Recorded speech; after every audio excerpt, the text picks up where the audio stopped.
नमस्कार विद्यार्थी मित्रांनो, मी परत एकदा विजय बांबर्डे तुमच्या समोर आलोय आपल्याच यूट्यूबच्या चॅनलवर, आपल्या डिजिटल प्लॅटफॉर्मवर, जिथं आपण आता एक सिरीज जी आहे ती सुरू केलेली आहे. ज्या सिरीजचं नाव आहे द मास्टर स्ट्रोक सिरीज. आणि खूप सारे व्हिडिओज जे आहेत ते आता आपले ऑलरेडी रेकॉर्डेड फॉर्मॅटमध्ये या सिरीजमध्ये ऑलरेडी ॲड झालेले आहेत. आणि अजून खूप सारे शेकडो जे काही व्हिडिओज आहेत ते आपल्याला पुढे येणारच आहेत आणि ते चालूच राहणार आहे. तर तीच सिरीज आपण कंटिन्यू करता, कारण सध्या जे आहे मास्टर स्ट्रोक सिरीजमध्ये सध्या आपण DI टार्गेट SBI PO आणि IBPS PO चे जे काही DI आहे प्री लेवलचे, आपण तिथून सुरुवात केलेली आहे. आणि ऑब्व्हियसली आपण हळूहळू आपण त्या डेस्टिनेशनकडे चाललो. त्या डेस्टिनेशनमध्ये आपल्याला डेफिनेटली जे आपला रिझल्ट जो आहे रिझल्ट जनरेट करायचा आहे. It is going to start with the easy level, then pre level, then difficult level, then mains level. असं स्ट्रक्चर बेसिकली मी या DI सेक्शनचं या ठिकाणी बनवलेलं आहे. आणि खूप सारे जे काही व्हिडिओज आहेत, खूप सारे एक्झाम्पल्स जे आहे मी तुमचे या ठिकाणी सॉल्व्ह करून घेणार. सो आज आपला जो आहे फोर्थ वाला पार्ट जो आहे तो आपण कंटिन्यू करतोय. जास्त वेगळी चर्चा करायची आपल्याला या ठिकाणी गरज नाहीये.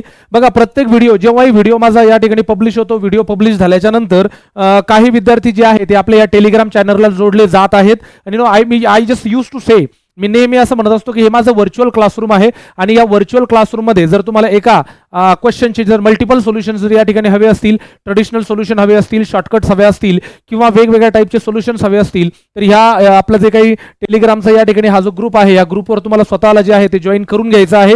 आणि आपले पुढचे जे काही डाऊट्स असतील त्या डाऊट्स जे क्लिअरिंग आहे ते डाऊट क्लिअरिंग माझ्या व्हर्च्युअल क्लासरूमवर आपल्याला या ठिकाणी करून घ्यायचं आहे. प्रत्येक व्हिडिओच्या वेळेला काही लोक जे आहे ते या ठिकाणी ऍड होत चाललेले आहेत. म्हणजे आपल्याकडे काय म्हणता येईल, जे डिझर्विंग कॅन्डिडेट आहे किंवा ज्या लोकांना खरंच आपल्याला या ठिकाणी यश मिळवायचं आहे, असे विद्यार्थी आपल्याला प्रत्येक व्हिडिओमध्ये या ठिकाणी मिळत चाललेले आहेत. आपले सबस्क्रायबर जे आहे ते या ठिकाणी वाढत आहे. त्याच्यानंतर आपले ह्या चॅनलचे सबस्क्रायबर जे आहे ते वाढत आहे. म्हणजे अजूनही विद्यार्थ्यांना क्वालिटी कंटेंट जो आहे तो जिथं प्रोव्हाइड केला जातो तिथं विद्यार्थ्यांना स्वतःला जॉईन करून घ्यायला आवडतं असं मला यावून दिसतं आहे. त्याच्यामुळे जे लोक ऑलरेडी ऍड आहेत त्यांचं अभिनंदन आहे. जे लोक नसतील त्यांनी स्वतःला जॉईन करा आणि just try to make your dreams comes true. तर त्याच्यासाठी आपल्याला स्वतःला इथे जॉईन करून घ्यायचं आहे. बघा, आता ही स्लाइड जी आहे ही स्लाइड सध्या जास्त महत्वाची आहे. याच्या मागचं रिझन असं आहे की आता समजा मी DIचं आता ऍक्च्युली हे आपलं 4th लेक्चर आहे. DIचं 4th लेक्चर आपण जेव्हा पब्लिश करणार आहे, याच्या अगोदर ऑब्व्हियसली याच्या अगोदर 3 लेक्चर जे आहे ते ऑलरेडी आपले पब्लिश झालेले आहेत. त्या प्रत्येक व्हिडिओमध्ये मी ही स्लाइड ठेवलेली आहे. ज्या लोकांनी ऑलरेडी ते पहिले 3 व्हिडिओ बघितले त्या लोकांना या स्लाइड बद्दल तेवढं ऐकायची गरज नाहीये. पण ज्या लोकांनी आता समजा पहिले 3 पार्ट बघितले नसतील आणि डायरेक्ट या 4थ्या पार्टला तुम्ही लोकांनी डायरेक्ट जर बघत असाल, तर अशा लोकांना एक महत्त्वाचा मुद्दा या ठिकाणी माहित असणं गरजेचं आहे. तो म्हणजे काय की व्हॉट टू रिमेंबर. आपण लक्षात काय ठेवायचंय, लक्षात ठेवा, आपल्याला जी इन्फॉर्मेशन दिली जाते DI मध्ये किंवा in some of the cases in arithmetic question जे आपल्या समोर येणार आहेत, अरिथमॅटिक क्वेश्चन मध्ये पण हे बऱ्यापैकी असतं. कारण आपल्याला एखाद्या विद्यार्थ्याचं समजा एखाद्या कॅन्डिडेटचा आपल्याला एज काढायचा असेल, त्याच्यासाठी दिलेला जो डेटा आहे तो इन टर्म्स ऑफ रेशो आपल्याला दिला जातो. किंवा जर DI मध्ये जी इन्फॉर्मेशन दिली आपल्याला ती पण इन टर्म्स ऑफ रेशो दिलेली असते. तर रेशोवरून रेशो हे नेहमी काढता येतात, रेशोवरून पर्सेंटेज नेहमी काढता येतात, आणि रेशोवरून कंपॅरिझन पण आपल्याला युजली करता येतं. हे पॉईंट लक्षात ठेवणं अत्यंत गरजेचं आहे, कारण याच्यातून आपल्याला खूप साऱ्या शॉर्टकट्स मिळतात आणि आपला जस्ट टू बी ऑनेस्ट आपला वेळ जो आहे तो या ठिकाणी वाचतो. In some of the cases the information given in the form of percentage, अशी सिच्युएशन आपल्याला बघायला मिळते. सो पर्सेंटेज जर मध्ये इन्फॉर्मेशन दिली असेल तर based on percentage you can just calculate your ratios, you can calculate percentage and you can compare the figures out of it. जे काही कंपॅरिझन आपल्याला त्या ठिकाणी विचारला असेल ते कंपॅरिझन पण आपल्याला या ठिकाणी करता येतं. So this is also the very much important slide in our today's lecture. Usually ज्या लोकांनी ऑलरेडी बघितले त्यांच्यासाठी नाही, पण जे फर्स्ट टाइम DIचा पार्ट 4 हा व्हिडिओ डायरेक्ट बघत असतील त्या लोकांसाठी it is most important slide. तो प्लीज करून ही कन्सेप्ट लक्षात ठेवा, कारण याच्याने आपले प्रश्न जे आहेत खूप इझिली सुटतात. आणि जिथं खूप लेंदियर कॅल्क्युलेशन आपल्याला करायची गरज पडते किंवा केलं जातं तर त्या ठिकाणी ते करायची गरज पडणार नाही. सो बाय द वे आज आपण बघणार आहोत टेबल ग्राफ. आपण आता याच्या अगोदरचे जे 3 व्हिडिओज बघितले त्याच्यामध्ये लाईन ग्राफ बघितला, त्याच्यामध्ये आपण बार ग्राफ बघितला, त्याच्यामध्ये आपण पाय चार्ट बघितला. आज आपण आलोय टेबल ग्राफकडे, की आपल्याला दिलेली इन्फॉर्मेशन जी आहे in the form of table आपल्या समोर असते. ती इन्फॉर्मेशन इनिशियली आपल्याला या ठिकाणी काय करायची, पहिले सॉल्व्ह करायची आहे. जो टेबल आपल्याला दिला असेल तो सिम्प्लिफाय करायचा आहे आणि त्याच्यानंतर मग आपल्याला दिलेल्या प्रश्नांची उत्तरं या ठिकाणी काढायची आहे. बघा, टेबल आपल्याला 2 फॉर्मॅटचे दिलेले असतात. काही टेबल असे असतात की टेबलमध्ये इन्फॉर्मेशन आपल्याला डायरेक्ट दिलेली असते, just get the number from the table and just solve the question, अशी कॅटेगरी असते. आणि काही टेबल असे असतात जे दिलेले असतात मिक्स फॉर्मॅटमध्ये. पहिले त्यांचा एक प्रॉपर टेबल आपल्याला या ठिकाणी तयार करावा लागतो आणि मग तो टेबल तयार झाल्याच्या नंतर म्हणजे ह्या टेबलच्या व्यतिरिक्त अजून एक टेबल आपल्याला तयार करावा लागतो. तो सिंपल टेबल आपण तयार केला, all the information is putting on the proper way in the proper sequence, त्याच्यानंतर प्रश्न सॉल्व्ह करायला आपल्याला जो वेळ आहे तो खूप कमी लागतो. मग बऱ्याच विद्यार्थ्यांचा प्रश्न हा असतो की sir how to define this, how to categorize this, की कुठला टेबल आपल्याला डायरेक्ट सॉल्व्ह करायचा आहे आणि कुठला टेबल आपल्याला पहिले तयार करावा लागेल. So whenever there is a table in front of you, त्याचे जे डायरेक्शन्स आपल्याला दिलेले त्या डायरेक्शन मध्ये आपल्याला बघायचे following table shows the library has the different number of the books of the 4 different classes. आता इथे बघा 12वी असेल, त्याच्यानंतर 11वी असेल, 10वी असेल आणि 9वी असेल, 9th 10th 11th 12th या 4 क्लासेसमध्ये जे बुक्स आहेत वेगवेगळ्या सब्जेक्टचे, हिंदी, बायोलॉजी आणि इंग्लिशचे, त्यांचा डेटा आपल्याला दिलाय. बरं, मग सर हाऊ टू कॅल्क्युलेट दिस. आता एक गोष्ट लक्षात ठेवा, इथं आपल्याला देताना average of the total number of the books दिलेले आहेत आपल्याला इंग्लिश, हिंदी आणि बायोलॉजी. सो जेव्हा ॲव्हरेजची कन्सेप्ट आपण बघितली होती, ॲव्हरेजच्या कन्सेप्टमध्ये मी तुम्हाला ऑलरेडी सांगितलं की there is a 2 basic concept of the average. पहिली अशी असते की while the sum is given you are suppose to calculate the average, त्याच्यासाठी sum of observation divided by number of observation आपल्याला करावं लागतं. आणि in some of the cases the average is already given and you are suppose to calculate the sum. Sum जर आपल्याला काढायचे असेल तर number of observation multiply by average आपल्याला करावं लागतं. या कन्सेप्टचा उपयोग आपल्याला या ठिकाणी करायचा आहे. त्याच्यामुळे एक गोष्ट लक्षात ठेवा, इथं टेबल तयार करता असताना हे जे आकडे आपल्याला दिलेले आहेत ना, हे आकडे ॲव्हरेजचे आहे, याच्यातून आपल्याला सम काढायचे आहे.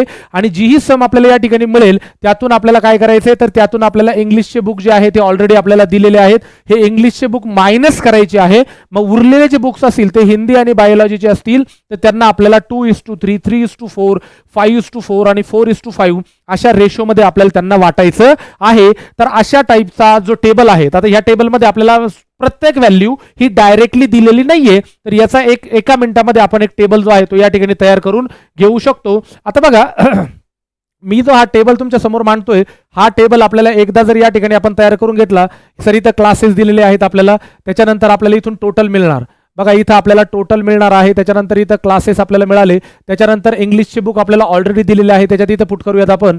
आणि त्याच्यानंतर सर हिंदी आणि बायोलॉजी याचा रेशो जो आपल्याला दिला आहे त्या रेशो प्रमाणे आपल्याला यांना वाटायचा आहे. तर हा आहे 12वीचा वर्ग, हा आहे 11वीचा वर्ग, त्याच्यानंतर हा मिळेल आपल्याला 10वीचा आणि हा असेल 9वीचा. तर अशा पद्धतीने आपल्याला 12वीचा वर्ग इथं घेतला, त्याच्यानंतर 11वी इथं घेतली, त्याच्यानंतर 10वी इथं घेतली आणि त्याच्यानंतर 9वा क्लास आपण या ठिकाणी घेतलाय. Sir how to get the total. आता बघा इथं 350 दिले आणि 3 बुक्स आहे, म्हणजे मल्टिप्लाय बाय 3 करावं लागेल. सर 350 जर आपण मल्टिप्लाय बाय 3 केलं तर आपल्याला 1050 मिळतात. हा टेबल आपल्याला एकदा तयार करायचा आहे. सर 400 × 3 जर केलं तर 1200 होतात, इथं मिळालं. त्याच्यानंतर 250 × 3 जर केलं तर 750 होतात. त्याच्यानंतर आपल्याला 550 × जर 3 केलं तर डेफिनेटली 1650 आपल्याला मिळतात. अशा पद्धतीचे हे कॅल्क्युलेशन आपल्याला मिळाले. सर इंग्लिशचे बुक आपल्याला ऑलरेडी दिलेले आहेत, तर इंग्लिशचे बुक आपण एकदा लिहून घेऊयात. सर इथलचा आकडा जो आहे तो आहे 450, त्याच्यानंतर इथं जो दिला आपल्याला तो आहे 500, त्याच्यानंतर पुढे दिला आपल्याला 300 आणि at the end of the case आपल्याला दिलाय सर 750. तर इंग्लिशचे बुक इज ऑलरेडी रेडीमेड आहेत. आता बघा आपल्याला 1050 मधून जर 450 जर आपल्या या ठिकाणी गेले तर आपल्याजवळ 600 उरतात. सर या 600चे मला किती तुकडे पाडायचे, 2 आणि 3 5 तुकडे पाडायचे सर. तर एक तुकडा मला मिळाला 120चा, म्हणून आता जर बघितलं तर 12 दूनी 24 म्हणजे 240 इथे मिळाले आणि 12 त्रिक 36 म्हणजे सर 360 आपल्याला इथे मिळाले. बघा एका युनिटची व्हॅल्यू 120 मिळाली. हिंदीसाठी 2 युनिट आहे आणि बायोलॉजीसाठी 2 आहे, त्याच्यामुळे 12 दूनी 24 आणि 12 त्रिक 36 असं मिळालंय. सर 1200 मधून जेव्हा 700 जातात, सॉरी 500 जातात, तेव्हा खाली किती उरले, 700 उरले. सर 700चे किती तुकडे पाडायचे आपल्याला, तर 3 आणि 4 7 तुकडे पाडायचे. 700 डिवायडेड बाय जर 7 केलं तर एकाची व्हॅल्यू मला 100 मिळाले, म्हणून 100 3 300 मला इथे मिळणार आणि 100 4 400 आपल्याला या ठिकाणी मिळणार. सर त्याच्यानंतर जर बघितलं तर 750 मधून जर 300 गेले, सो माय डिअर स्टुडंट 450 खाली उरलेत. या 450 ला आपल्याला 5 4 म्हणजे 9 तुकडे याचे पाडायचे आहे. सो डेफिनेटली 9 5 45 म्हणजे 50 आपल्याला या ठिकाणी मिळाले. तर 5 5 25 म्हणजे 250 इथे मिळणार आणि सर त्याच्यानंतर 200 इथे मिळणार. अशा पद्धतीने 450 आपल्याला मिळाले. वेळा 1650 मधून जेव्हा 750 जाताना तेव्हा खाली 900 उरतात. सर 900चे किती तुकडे पाडायचे, 5 आणि 4 9 तुकडे पाडायचे आहे. डेफिनेटली एक सेक्टर आपल्याला 100चा मिळालाय, म्हणून सर 4 माने 400 आणि सर 5 माने 500. तर अशा पद्धतीने आपल्याला हा टेबल जो आहे तो या ठिकाणी कंप्लीट करून मिळतो. Once your this table is going to be ready, त्याच्यानंतर प्रत्येक प्रश्न सॉल्व्ह करायला आपल्याला फक्त 10 सेकंड्स आपल्याला लागतील, किंवा जास्तीत जास्त आपल्याला 1 ते 1.5 मिनिटामध्ये, 2 मिनिटामध्ये किंवा त्याच्यापेक्षा एकाच मिनिटामध्ये आपण कन्सिडर करूयात. हा टेबल तयार करायला 1 मिनिट, त्याच्यानंतर पूर्ण प्रश्न सॉल्व्ह करायला 1 मिनिट, म्हणजे लिटरली 2 मिनिटामध्ये तुम्ही हा DI या ठिकाणी सॉल्व्ह करू शकता. अशा पद्धतीने आपल्याला हे जे काही तुम्हाला स्क्रीनवर दिसतंय it is going to be calculated in front of you. हा जो आहे हा क्लास 12वीचा डेटा आपल्याला या ठिकाणी बघायला मिळाला आहे. हे जे कॅल्क्युलेट केलंय मी हे क्लास 11वीसाठीचं कॅल्क्युलेशन या ठिकाणी केलेलं आहे. त्याच्यानंतर हे जे कॅल्क्युलेशन झालंय आपलं हे कॅल्क्युलेशन आहे क्लास 10चं. त्याच्यानंतर हे जे कॅल्क्युलेशन मी या ठिकाणी केलंय हे कॅल्क्युलेशन आहे सर क्लास 9चं. सो लक्षात ठेवा अशा पद्धतीने हे कॅल्क्युलेशन आपण केलं जे तुम्हाला स्क्रीनवर या ठिकाणी दिसतंय. आणि जस्ट ऑब्विसली हा जो टेबल हा जो लेक्चर आहे हे लेक्चर आपलं रेकॉर्डेड आहे, त्याच्यामुळे ऑब्विसली तुम्ही याला रिवाइंड करून करून या ठिकाणी बघू शकता. आता मी थोड्याशा इकडच्या ज्या व्हॅल्यूज आहेत त्या आता या ठिकाणी आपण थोड्याशा क्लिअर करूयात because we just want to calculate the question number first. याच्यातला जो पहिला क्वेश्चन आपल्याला दिलाय तो क्वेश्चन नेमका काय म्हणतो बघूयात. Sir find the number of Hindi books in class 10, त्याच्यानंतर क्लास 11 आणि त्याच्यानंतर क्लास 9. म्हणजे 9, 10 आणि 11 या क्लासचे आपल्याला हिंदीचे बुक काढायचे. बघा 9, 10 आणि 11 जर हिंदी काढायचे असेल 400, 300, 700, 800, 900 म्हणजे सर 950 असं उत्तर आपल्याला मिळालं. बघा 5 सेकंड लागले फक्त हा प्रश्न सॉल्व्ह करायला, कारण एकदा जर माझा टेबल या ठिकाणी रेडी झाला तर तो टेबल रेडी झाल्याच्या नंतर we are not suppose to waste our time to calculate the data each and every क्वेश्चनला. आपल्याला तो डेटा कॅल्क्युलेट करायची गरज नाहीये. फक्त 5 सेकंदामध्ये आपला हा प्रश्न या ठिकाणी जो आहे तो सॉल्व्ह झालेला आहे. आता हा टेबल जो आहे हा टेबल आता मला पुढच्या स्लाइडमध्ये कंटिन्यू करण्यासाठी मी एक आयडिया केलेली आहे. मी हा टेबल ऑलरेडी तुमच्या समोर अशा पद्धतीने मांडून ठेवलेला आहे. म्हणजे जे कॅल्क्युलेशन आपण फर्स्ट टाइम या ठिकाणी केलं फर्स्ट स्लाइडमध्ये या ठिकाणी केलं ती स्लाइड पुढे कंटिन्यू न करता किंवा त्या स्लाइडला मागे पुढे न जाता, तसं मी बऱ्याच लोकांना जाताना बघितलंय जे ऑनलाईन लेक्चर घेतात, पण मी तो वेळ तुमच्या लोकांसाठी या ठिकाणी वाचवलाय कारण तो बनवलेला टेबल मी तुमच्या समोर आता एकदम प्रॉपर फॉर्मॅटमध्ये मांडलेला आहे. तर ह्या टेबलचा उपयोग करून आपल्याला पुढचे प्रश्न आता या ठिकाणी करायचे सॉल्व्ह. सर मग प्रश्न काय सांगतोय? प्रश्न आता म्हणतोय the ratio of the total number of the biology books of the class 11 आणि क्लास 10 टुगेदर. म्हणजे बायोलॉजी आपल्याला 10वी आणि 11वी पाहिजे. मग 10वी आणि 11वीचं बायोलॉजी जर बघितलं तर 200 आणि 400 सर या ठिकाणी 600चा नंबर आपल्याला मिळालेला आहे. No problem. Then the total number of the Hindi books of the class 11 class 9चे आपल्याला फक्त हिंदीचे बुक पाहिजे. हिंदी आणि क्लास 9 जर आपण बघितला तर सर या ठिकाणी 400 मिळाले. म्हणजे 2 त्रिक 6 आणि 2 दुनी 4. सो माय डिअर स्टुडंट 3:2 हा रेशो आपल्याला या ठिकाणी मिळालाय. सर हा प्रश्न पण सॉल्व्ह करायला आपल्याला लागले 5 सेकंड्स. त्याच्यापेक्षा जास्त वेळ आपल्याला या ठिकाणी लागणार नाही. This is the ultimate trick while you are just suppose to make the table once. तो टेबल जर आपण एकदा रेडी करून घेतला त्याच्यानंतर आपल्याला हे प्रश्न सॉल्व्ह करायला एकदम पटापट या ठिकाणी वेळ मिळेल. ऑप्शन नंबर बी आपलं उत्तर या ठिकाणी आहे. सर पुढचा प्रश्न जो आहे तो सांगतोय की the total number of the Hindi books जे आहे क्लास 11चे ते व्हॉट पर्सेंट असं म्हणलंय total number of the biology books in class 9. पहिले तर आपल्याला हिंदी 11वीचे पाहिजे. सर 11वीची हिंदी जर आपण बघितली तर ती आपल्याला 300 ऑलरेडी दिलेली आहे. Okay no problem. The total number of the biology books of class 9 class 9चे बायोलॉजी जर बघितले आपण तर 500 आहे. सो माय डिअर स्टुडंट 300/500 म्हणजे डेफिनेटली 3/5 आपल्याला मिळाला. आणि 3/5चं जे पर्सेंटेज आहे ते आपल्याला ऑलरेडी माहिती आहे. Sir it is 60%. In that case option number E जे आहे हे आपलं उत्तर असेल. हा प्रश्न सॉल्व्ह करायला आपल्याला लागलेले आहेत 5 सेकंड्स. त्याच्यापेक्षा जास्त वेळ आपल्याला लागणार नाही. आणि हे इतकं इझिली का होतंय माहिती तुम्हाला लोकांना? कारण इतकं इझिली याच्यामुळे होतंय कारण ऑलरेडी आपण तो टेबल जो आहे तो तयार करून ठेवलेला आहे. त्याच्यामुळे डेटा आपल्याजवळ रेडी आहे. Okay sir. The difference between the total number of the English books जे आहेत तर क्लास 9 आणि क्लास 11 टुगेदर आपल्याला पाहिजे. तर आपल्याला पहिले काढायचे इंग्लिश 9वी आणि 11वी. तर इंग्लिश 9वी आहे 7 आणि 5 12 म्हणजे हे 700 आणि त्याच्यानंतर हे 500 म्हणजे सर हे झाले 1250. याच्यातला डिफरन्स आपल्याला युजली विचारलाय कोणाबरोबर? And the total number of the Hindi biology of class 12वी. क्लास 12वीचे हिंदी बायोलॉजी जर आपण बघितलं तर हे 300 आणि 300 किती झाले? 600 झाले. सर ऑब्विसली 1250 मधून जर 600 गेले ना माय डिअर स्टुडंट्स तर खाली फक्त 650 या ठिकाणी उरतात. म्हणजे option number D for Delhi हे आपलं उत्तर आहे. अशा पद्धतीने आपल्याला हाही प्रश्न या ठिकाणी सॉल्व्ह करून मिळालेला आहे ज्याच्यासाठी आपल्याला लागलेले आहेत अजून 5 सेकंड्स. ओके आता पुढे आलोय सर आपण. If the total number of the books जे आहे क्लास 8चे. आता लक्षात ठेवा हा डेटा जो दिलाय 9वी 10वी 11वी आणि 12वीचा दिलाय. क्लास 8 बद्दल या ठिकाणी आपल्याला काहीही बोलल्या गेलेलं नाहीये. तर आपल्याला क्लास 8 बद्दल सेपरेटली डील करावं लागेल. बरं मग काय म्हणलंय? The total number of the books जे आहे क्लास 8चे ते 60% जास्त आहे. कोणापेक्षा? Number of the biology books of the class 9. मग सर क्लास 9चे बायोलॉजी जर बघितले आपण तर 500 आहे. बघा हा क्लास 9 आपण या ठिकाणी घेतलाय. त्याच्यानंतर बायोलॉजी आपण या ठिकाणी घेतलाय ज्याचा आकडा मला 500 दिलेला आहे. सर हा नंबर इकडे जाताना जो आहे तो प्लस होणार आहे 60%नी आणि याच्या 60% जे आहे ते होता 300. मग 300 ने जर वाढणार तर 500 आणि 300 जर बघितले आपण तर टोटल क्लास 8 ची जी मिळाली आपल्याला हिंदी इंग्लिश आणि बायोलॉजीची ती 800 मिळाली. ओके वेर तिथे काय म्हणले बघा आणि पुढे सांगितलं and the total number of the इंग्लिशचे बुक जे आहे क्लास 8चे ते 400 आहेत. सर याच्यामध्ये जर इंग्लिश जर आपण बघितला तर इंग्लिश आहे 400, म्हणजे डेफिनेटली आपल्याला जे या ठिकाणी हिंदी प्लस बायोलॉजी आहे ते मिळाले आपल्याला 400. Okay sir, no problem. पुढे काय म्हणले, then find the average of the total number of the biology and Hindi book. Sir यांचा ॲव्हरेज मला विचारले, 2 बुक्स आहे म्हणून डिवायडेड बाय जर 2 केलं, सो मेरे प्यारे बच्चो याचं उत्तर मला जे मिळालं ते मिळाले 200. So in that case option number C for Chennai हे असं उत्तर आपल्याला या ठिकाणी मिळालेलं आहे. आणि हा डी आहे लिटरली तुम्ही जर चांगलं जर लक्ष दिलं असेल, जर चांगल्या पद्धतीने जर बघितलं असेल तर तुम्हाला एक गोष्ट या ठिकाणी लक्षात आली असेल की सर टेबल बनवायला मला 1 मिनिट लागला आणि बाकीचे सगळे प्रश्न सॉल्व्ह करायला लिटरली आपल्याला ऑन अन ॲव्हरेज 5 सेकंड लागले. सॉरी 10 सेकंड पकडूयात, याला थोडासा वेळ जास्त लागला तुमच्या पॉईंट ऑफ व्ह्यू, तसाही 10 सेकंदाच्या आत हा प्रश्न सॉल्व्ह होणार. म्हणजे लिटरली 10 असे 50 सेकंड जर पकडले म्हणजे 1.5 ते 2 मिनिटांमध्ये आपल्याला हे 5 मार्क जे आहेत ते या ठिकाणी मिळू शकतात. असा हा आपला टेबल ग्राफ होता आजचा पहिला. जे 5 प्रश्न आपण या ठिकाणी सॉल्व्ह केले ते कशा पद्धतीने सॉल्व्ह झाले हे तुम्ही लोकांनी ऑलरेडी बघितलेलं आहे. चला सर, आता एक डबल टेबल तुम्हाला या ठिकाणी दिसत असेल, याच्यामध्ये पण आपल्याला दिलेली इन्फॉर्मेशन आहे. Study the table carefully, answer the question. आपल्याला नंबर ऑफ द कॅन्डिडेट जे आहे ते लाखात दिले. सगळ्यात पहिले हे लक्षात घ्या, कारण हे जे आकडे आहे 1.25 लाख, 3,14,000, 1,08,000, 2,27,000, 1,85,000 आणि 2,73,000 अशा पद्धतीचे हे आकडे आहे.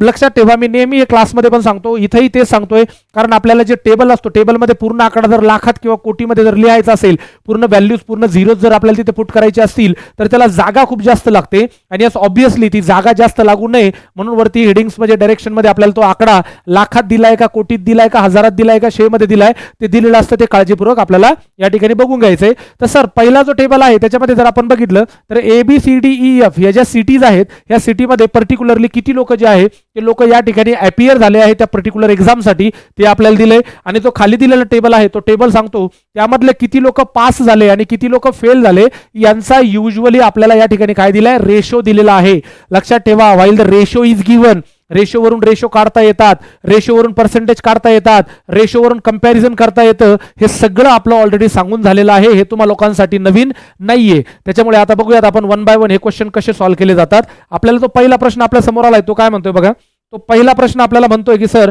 What is the ratio of the number of the candidate Fehling in the exam of city D. बघा डी मध्ये फेल होणारे लोक आणि त्याच्यानंतर आपल्याला विचारलंय की सिटी ए मध्ये फेल होणारे लोक, सर यांचा रेशो आपल्याला विचारलाय. ट्रस्ट मी, रेशोवरून रेशो काढता येतात हे तुम्हाला मी ऑलरेडी सांगितलंय, परत एकदा रिपीट करतोय. मग बघा आता आपल्याला कसं कॅल्क्युलेशन करता येईल इझिली. सर डी मध्ये जर बघितलं आपण तर 227 लोक जे आहे तर ते या ठिकाणी अपीयर आहे. त्याच्यामध्ये फेल होणारा जो लोकांचा रेशो आहे तो दिलाय सर 3. किती पैकी, तर 4 पैकी. लक्षात ठेवा, कधी पण हे कॅल्क्युलेशन करत असताना फेल किती झाले, 3 झाले. किती पैकी म्हटलं तर या दोघांची ऍडिशन करावी लागते, हे आपल्याला या ठिकाणी लक्षात ठेवायचं आहे. कारण किती पैकी, कारण टोटल पैकी ते फेल झाले म्हणून 227 × 3 अपॉन 4 झाले. हा झाला सर कोणाचा, डी चा डेटा. आता ए बद्दल बोलायचं आपल्याला. ए मध्ये 125 लोक आहे. लक्षात ठेवा, रेशो कॅल्क्युलेट करत असताना आकडा अमाऊंट जी आहे ती लाखात आहे का कोटीत आहे त्याच्याशी काही यांनी जेवढे कामाचे आकडे तेवढेच आपल्याला कॅरी करायचे आहे. 125. चला सर, याच्यामधले जे फेल होणारे, to that of the fail होणारे किती आहे, तिथं पण 3च आहे सर, इथं 3 आहे. पण किती पैकी, तर बघा 7 आणि 3 तर 10 पैकी आपल्याला कम्पेअर करायचे. बघा लक्षात ठेवा, रेशो मध्ये ज्या सेम गोष्टी असतात त्या कॅन्सल केल्या जातात. 3 कॅन्सल झालाय.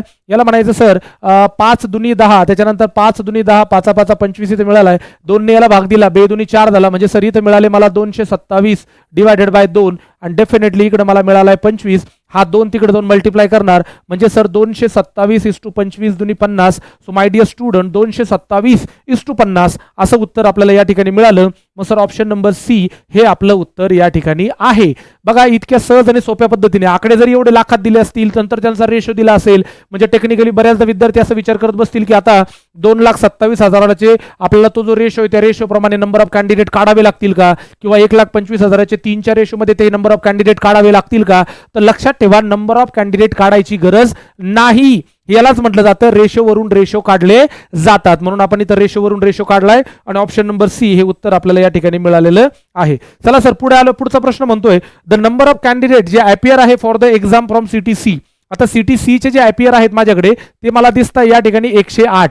मी तुम्हाला काय सांगितलंय अगोदरच, पर्सेंटेज मध्ये, रेशो मध्ये, कंपॅरिझन मध्ये डेसिमल डझंट मॅटर, डेसिमलला एंटरटेन करायचं नाही. तो 1.08 आहे, मी त्याला 108 लिहिलंय. ओके. आणि त्याच्यानंतर पुढे काय लिहिलंय आपल्याला, exam from city C is what percent of the number of the candidate जे अपियर आहे एक्झाम सिटी बी मध्ये, तर बी चे अपियर जे दिलेले आहेत ते आहे 314. अशा पद्धतीने याचं कंपॅरिझन आपल्याला करायचं आहे. लक्षात ठेवा, मी 108ला 108च म्हणलंय आणि 314ला मी या ठिकाणी 324 म्हणतोय. तुम्ही म्हणणार सर असं का केलं, तुम्ही 324 का घेतला? Because I just want to divide this very clearly की सर 108 108 आणि 108 त्रिक 324 होतात, म्हणजे वन थर्ड म्हणजे 33.33% असा पर्सेंटेज आपल्याला या ठिकाणी मिळाला. लक्षात ठेवा, याच्यामध्ये आता आपल्याला जे आहे तर rounded off the nearest integer म्हणलंय. Rounded off the nearest integer म्हणजे याचा अर्थ असतो आपल्याला अप्रॉक्सिमेटली ते कॅल्क्युलेशन या ठिकाणी करायचंय आणि 33.33च्या व्हेरी क्लोज असलेला जो ऑप्शन आहे तो ॲज युजल 34% आहे. त्याच्यामुळे याचं उत्तर मला जे मिळालं ते मिळालंय सर 34%. चला पुढे जातोय सर आपण. आता पुढचा प्रश्न बघा, द नंबर ऑफ कॅन्डिडेट जे पास झालेले आहेत सिटी एफ मध्ये. आता सगळ्यात पहिलं काम आपल्याला करायचंय, हे जे सिटी एफ आहे या सिटी एफ मधले 5 लोक आपल्याला काढायचे. सगळ्यात पहिले वरती मी घेतले सर 273.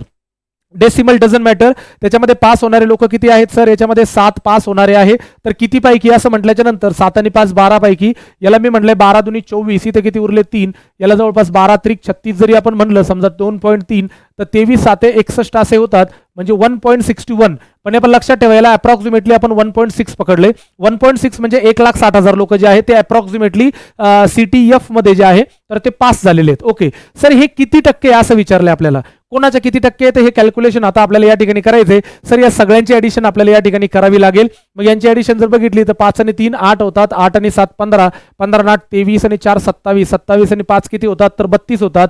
सर रिमाइंडर 3 उरला, 3 आणि 2 5 आणि 1 6, 6 7 8, 8 आणि 7 14, 14 आणि 7 किती होतात 21 होतात, 21 2 उरले तर 3 आणि 3 6, त्याच्यानंतर 7 8 9 10 11 12, म्हणजे सर एक अप्रॉक्सिमेटली 12.12 अप्रॉक्सिमेटली या ठिकाणी होईल. कदाचित थोडीशी ऍडिशन जी आहे मागे पुढे झाली असेल, पण आपल्याला बाकीच्याचा नंबर कन्सिडर करायचं नाहीये. वरती फक्त लक्षात ठेवायचं 1.6 आहे आणि खाली किती आहे तर 12 आहे. सर या ठिकाणी जर आपण बघितलं तर 12 1 12, त्याच्यानंतर किती उरले 4 उरतात, 12 त्रिक 36, म्हणजे अप्रॉक्सिमेटली 13. अप्रॉक्सिमेटली 13% उत्तर आपलं जर असेल, इथं पण rounded up to the nearest integer असं म्हणलंय, म्हणजे 12.93% असं उत्तर आपल्याला या ठिकाणी मिळेल. याचं जे आहे याची ऍडिशन थोडीशी मला कन्फ्युजिंग वाटतीये, पण इट डझंट मॅटर. ही पुढची ऍडिशन आपण नाही जरी कन्सिडर केली तरी चालेल. आपल्याला फक्त 12 जरी पकडला 1.6 म्हणजे 1.6 लाख हे 12 लाखाच्या किती टक्के येतात, सो इट इज अप्रॉक्सिमेटली 13%. त्याच्यामुळे ऑप्शन नंबर ए जे आहे ते उत्तर आपल्याला या ठिकाणी मिळेल, because 12.93 is the closest option of the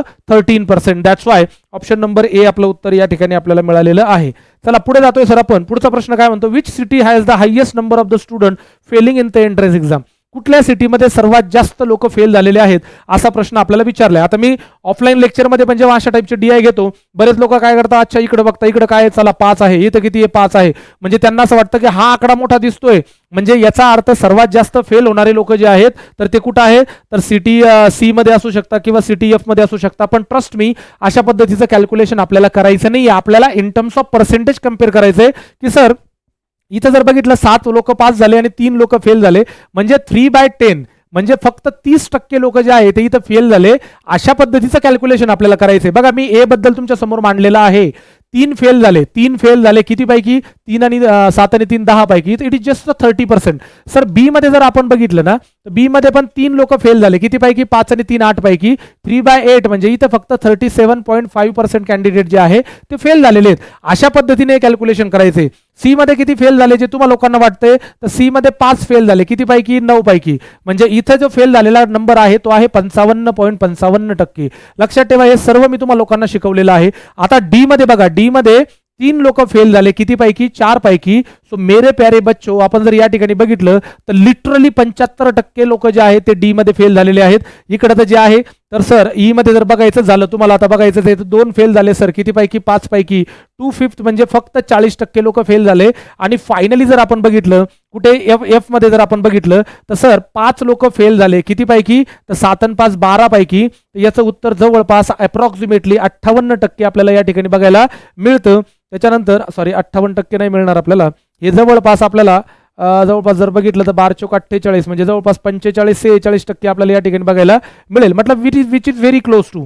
जर पूर्ण कॅल्क्युलेट जरी करायचं असेल तर 12 चौक 48 होता, त्याच्यानंतर 12 1 12 41.66 प्रोबेबली याचं उत्तर आपल्याला जे आहे ते मिळेल. But don't you worry about this. आपल्याला विचारलंय the highest number of the student. Sir obviously highest number of the student जे आहे ते आपल्याला या ठिकाणी मिळत आहे डी मध्ये मिळत आहे. म्हणून सर ऑप्शन नंबर डी आपलं उत्तर या ठिकाणी असलं पाहिजे. एवढं कॅल्क्युलेशन तुम्हाला करायची गरज नाहीये, पण हे तुम्हाला समजावं. जर मी डायरेक्ट डी म्हणलं असतं तर तुमच्यापैकी काही लोकांना वाटलं असतं की सरने डायरेक्ट डी कसा घेतला, तर हे डी अशा पद्धतीने घेतला की आपल्याला फ्रॅक्शन कॅल्क्युलेट करायचे 3/10, 3/8, 5/9, त्याच्यानंतर 3/4, 2/5 आणि त्याच्यानंतर 5/12 जो आहे तो 41.66 अशा पद्धतीने आपल्याला कॅल्क्युलेट करायचं आहे. तर सर याचं उत्तर आपल्याला मिळालेलं आहे डी. चला पुढे आलोय सर आपण. पुढचा प्रश्न बघा मग काय म्हणतोय. What is the number of the candidate passing in the exam E. आता ई या सिटी मध्ये किती लोक पास झाले, तर सर 185 लोक जे आहे ते टोटल आहे. त्याच्यामध्ये पास होणाऱ्यांचा रेशो जो दिलाय ई मध्ये तो 3 दिलाय. बाय द वे किती पैकी दिलाय, तर 5 पैकी दिलाय. मग सर 5 त्रिक 15 आणि 5 7 35, 37 त्रिक 111 होता आणि याच्यावर आपल्याला 3 0 ठेवायचे, म्हणजे सर 1,11,000 एवढे लोक जे आहेत ते या ठिकाणी झालेले आहेत पास. तर ऑप्शन नंबर ई जो आहे 1,11,000 हे आपलं उत्तर आपल्याला या ठिकाणी बघायला मिळते. अशा पद्धतीने आपल्याला आय थिंक सो की हा डीआय या ठिकाणी आपल्याला बघायला मिळेल.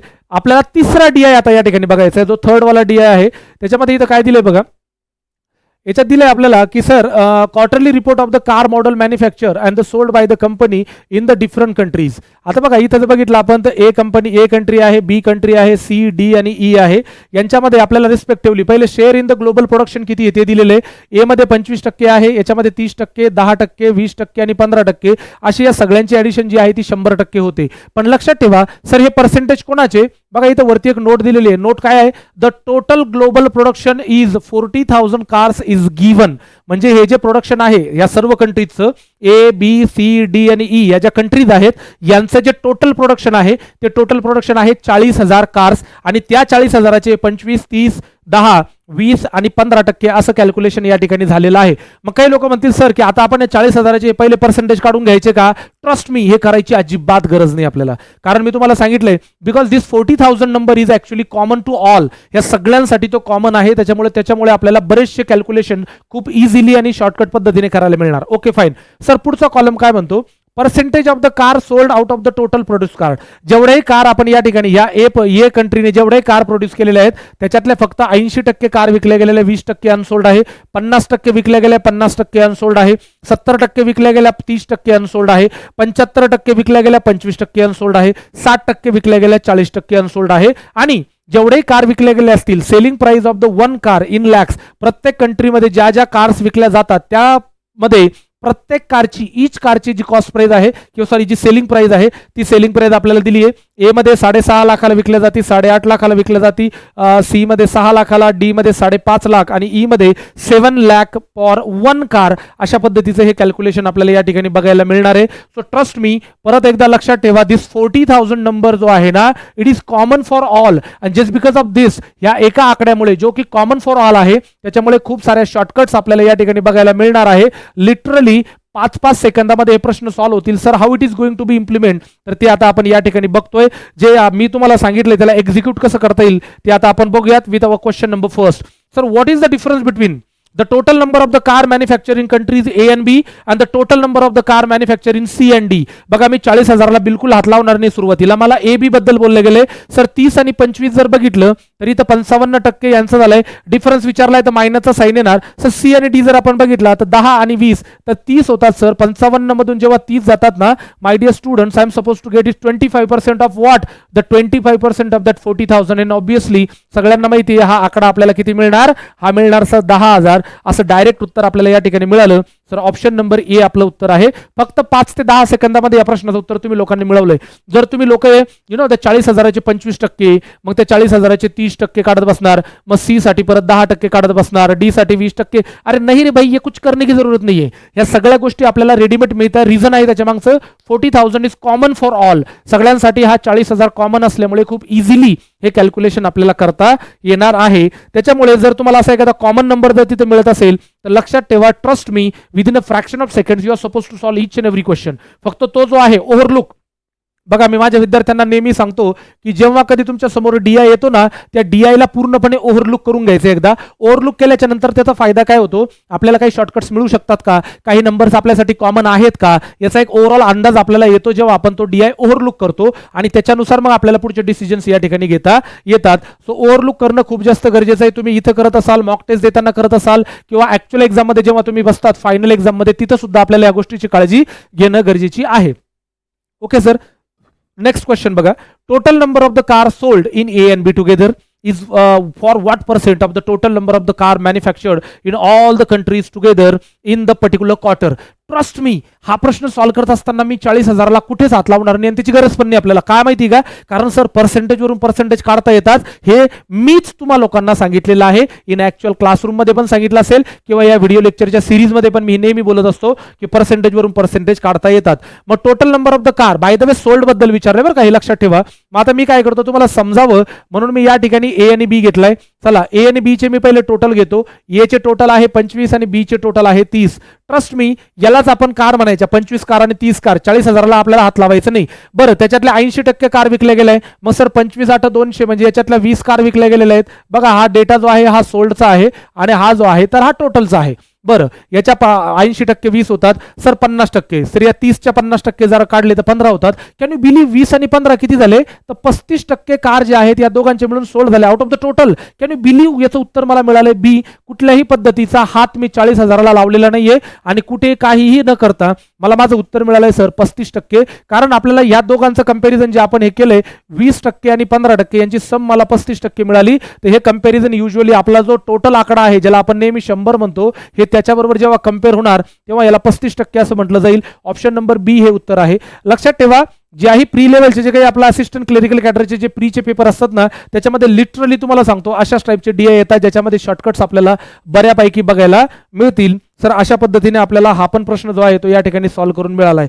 ज्या पद्धतीच्या शॉर्टकट्स मी तुम्हाला लोकांना सांगतोय ना, प्लीज या शॉर्टकट्स तुम्ही लोकांनी लक्षात ठेवाव्या म्हणून हा सगळा पॅटर्न मी तुम्हाला रेकॉर्डेड फॉर्मॅटमध्ये देतोय. कारण मला माहिती आहे तुम्ही लोकांनी एकदा बघितलं, एकदा क्लासरूममध्ये मी सांगितलं, त्याच्यानंतर तुमच्या ते लक्षात राहीलच याची चान्सेस खूप कमी आहेत. त्याच्यामुळे मी या ठिकाणी तुम्हाला प्रत्येक पॉईंट जो आहे तो रेकॉर्डेड फॉर्मॅटमध्ये याच्यासाठी ठेवतोय. तुम्ही रिवाइज करून ते बघत राहा आणि मेक शुअर की त्या कन्सेप्ट आपल्या 100% क्लिअर या ठिकाणी झाल्या पाहिजे. सर पुढचा प्रश्न, what is the total number of the car which remain unsold in the given C आणि E. आता बघा C आणि E बद्दल बोलल्या जाते. आता हे पण तुम्हाला समजावं म्हणून थोडंसं टेबल फॉर्मॅटमध्ये तुमच्या समोर मांडतोय की सर आता आपल्याला अनसोल्ड विचारलंय म्हणजे सर आता इथं आपण घेतलंय टोटल त्याच्यानंतर आपल्याला सोल्ड ऑलरेडी दिलेलं आहे. मग खाली उरलेले जे आहे त्या काय असणार आहे, अनसोल्ड असणार आहे. लक्षात ठेवा, हे मी तुम्हाला समजावून सांगतो म्हणून एक्सप्लेन करतो इतक्या प्रॉपर वेनी, नाहीतर हे सगळे कॅल्क्युलेशन तुम्ही ओरली करू शकता.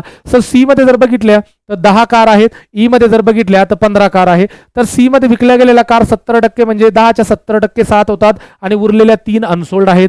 सर E मध्ये जर आपण बघितलं तर टोटल 15 कारच्या 60 म्हणजे 15 सकी 90, 9 कार ज्या आहेत त्या विकल्या गेलेल्या आहेत म्हणजे उरलेल्या अनसोल्ड आहे. म्हणजे 6 आणि 3 9 म्हणजे आपल्याला लिटरली 9% या ठिकाणी काढायचे आहे कारण आकडा विचारलाय म्हणून याला म्हणायचं sir 9% of that actual number जो वरती आपण लिहिलेला आहे ज्याची गरज आपल्याला अशा वेळेला पडते. सर 9 चौक 36. सो माय डिअर स्टुडंट 3,600 अशा कार्स आहेत या दोघांचे मिळून, कोणाच्या C आणि E चे मिळून, ज्या रिमेन अनसोल्ड आहे. बाकीच्या विकल्या गेलेल्या आहेत पण त्यांनी विकल्या किती त्याच्याबद्दल आपल्याला विचारलेलं नाहीये.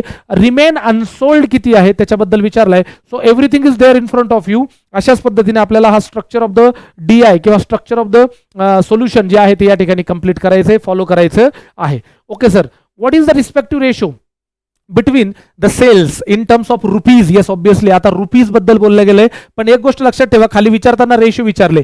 जिथं ऑप्शन मध्ये मला रेशो दिसले, जिथं ऑप्शन मध्ये मला पर्सेंटेज दिसले, जिथं ऑप्शन मध्ये मला फ्रॅक्शन दिसला, मी त्यावेळेला त्या प्रश्नांना अजिबात घाबरत नाही. त्याच्या मागचं कारण असं आहे कारण मला तिथे शॉर्टकट्स माझ्यासाठी अवेलेबल असणार हे मला माहिती आहे. तर सर आपल्याला आता D आणि E चा, सो D च्या विकल्या गेलेल्या कार आणि त्याच्यानंतर E च्या विकल्या गेलेल्या कार याच्यातून जो रेव्हेन्यू जनरेट होतोय, जो पैसा मला मिळतोय त्याचा आपल्याला काय विचारलेला आहे, रेशो विचारलेला आहे. मग सर D च्या टोटल कार किती मानायच्या आपण, 20 मानायच्या. ओके सर, त्याच्यानंतर E च्या टोटल कार किती मानायच्या, 15 मानायच्या. बरं, त्याच्या किती टक्के विकल्या गेल्या D च्या, 75%, याच्या 75% 15 कार होतात. त्याच्यानंतर याच्या किती टक्के विकल्या गेल्या, 60%, ज्या 9 कार होतात.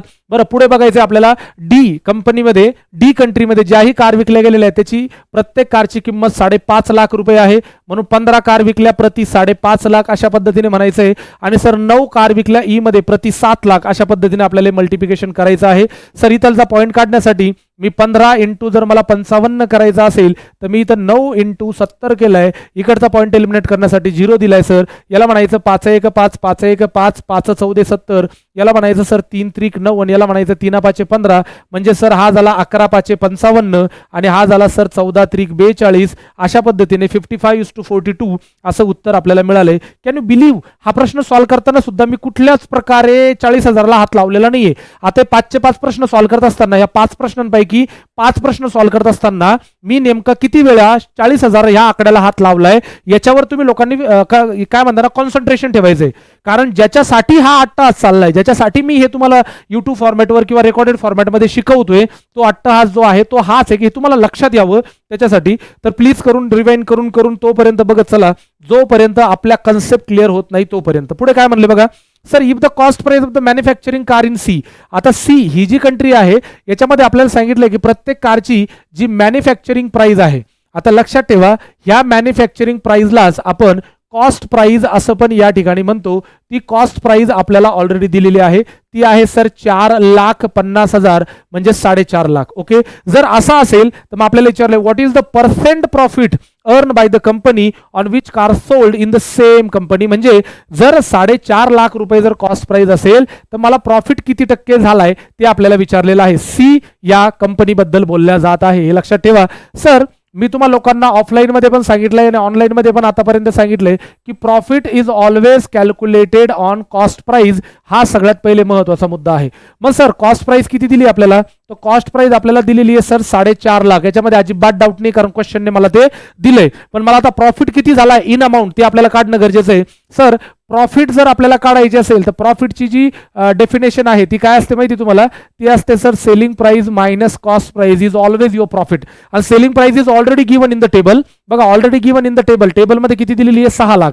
मग सर इथं जर आपण बघितलं तर 6 लाखाला ही एक कार विकल्या गेलेली आहे आणि कॉस्ट प्राइस मला क्वेश्चन मध्ये दिलेली सर ती आहे 4.5 लाख रुपये. मग सर 6 मधून जेव्हा 4.5 जातात तेव्हा डेफिनेटली 1,50,000 रुपये म्हणजे 1.5 लाख रुपये प्रॉफिट आपल्याला इथे मिळालाय. तो 1.5 लाख रुपये प्रॉफिट आपण इथं ऍड करायचा आहे. हे 0 0 कॅन्सल करा.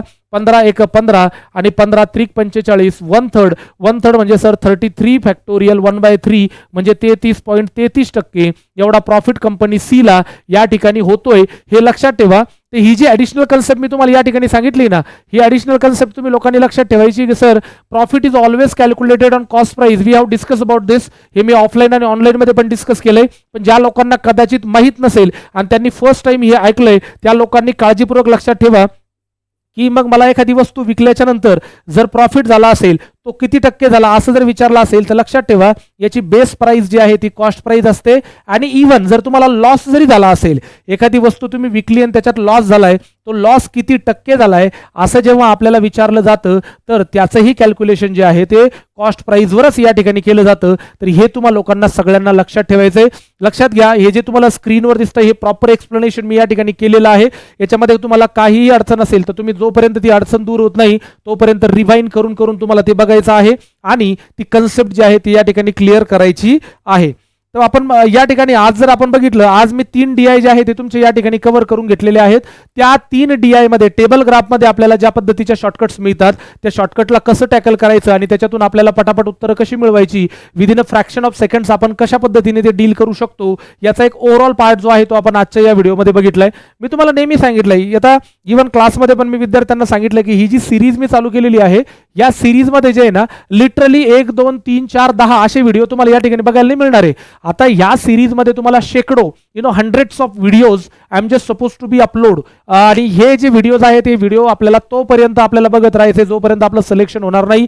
ही सिरीज जी आहे ही सिरीज आपली कंटिन्यू या ठिकाणी असेल आणि या सिरीज मध्ये कुठल्याही प्रकारचा खंड या ठिकाणी पडणार नाही. यस ऑब्विसली तुमच्या बाजूचं जे अप्रिशिएशन मी नेहमी म्हणतो ते अप्रिशिएशन जर मला मिळत राहिलं तर मी एका दिवसा आड नव्हे किंवा 2 दिवसाच्या आड नव्हे मी रोज एक व्हिडिओ त्या ठिकाणी टाकू शकतो. नॉट ओनली रोज एक बट ऑल्सो रोज एक पेक्षा जास्त व्हिडिओ सुद्धा मी तुम्हाला लोकांसाठी या ठिकाणी टाकू शकतो. आणि ट्रस्ट मी हा जो डेटा इथं ऑनलाईन किंवा या व्हिडिओ प्लॅटफॉर्मवर दिला जाणार आहे, हा जो डेटा या ठिकाणी असेल तो ऑफलाईन लेक्चर जे आपलं होतंय त्याच्या व्यतिरिक्त अजून ॲडिशनली तुम्हाला लोकांना काहीतरी मिळावं त्याच्यासाठी ही सिरीज मी या ठिकाणी चालू केलेली आहे.